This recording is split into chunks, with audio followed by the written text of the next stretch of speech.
महाराज जी आप कह रहे हैं कि जो आपके द्वारा दी गई नियमावली और पिछले 8 महीने से राधा नाम और शरणागति के लिए अभ्यास कर रहे हैं कि कैसे उसके योग्य बने। महाराज जी ये कह रहे हैं कि पर मुझे इस बात का डर सता रहा है कि आज भी मेरे अंदर दृष्टि दोष और मानसिक विकार जैसे अवगुण है। अगर दीक्षा के बाद भी मुझे जाने अनजाने में कोई पाप कर्म बन गए।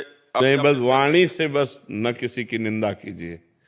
वाणी को तो काबू में किया जा सकता है ना। हमारा मन हो रहा हम इनकी निंदा करें तो कलिकर एक पुनीत प्रतापा मानस पुण्य होए नहीं पापा।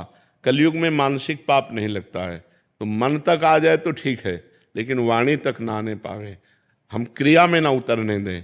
मन तक तो फिर पाप नहीं लगेगा, और क्रिया में उतर गया तो परेशानी। तो क्रिया को तो रोक सकते हो ना। क्यों व्यर्थ में पाप लोगे, क्यों व्यर्थ में दुख मोल लोगे? भाई हमारा जीवन सुख के लिए है। हम दूसरे की निंदा करेंगे तो अपने हाथ कुछ लगेगा नहीं, दूसरे का दोष दर्शन करेंगे तो अपने हाथ कुछ लगेगा नहीं, पाप ही मिलेगा। पर निंदा के किए थे आवत नहीं कछु हाथ, मूर्ख पर्वत पाप को ले चल अपने साथ। तो इसलिए विवेक धारण करके मन को रोकिए कि वो किसी की निंदा स्तुति आदि ना करे। अगर वो कर देता है तो ऊपर से आपके नहीं होना चाहिए, अंदर ही अंदर हो जाएगा तो उसका कोई पाप नहीं लगेगा।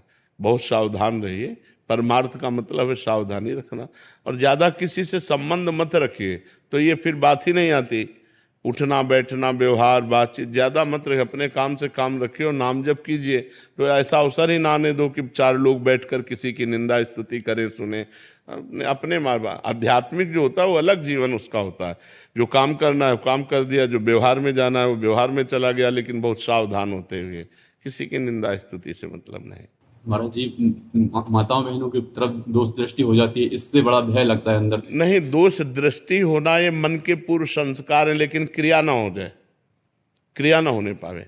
दोष दृष्टि तो मन जब तक पवित्र नहीं तब तक जो दृश्य देखेगा तत्काल संकल्प बनाने की कोशिश करता है, पर क्रिया ना होने पावे।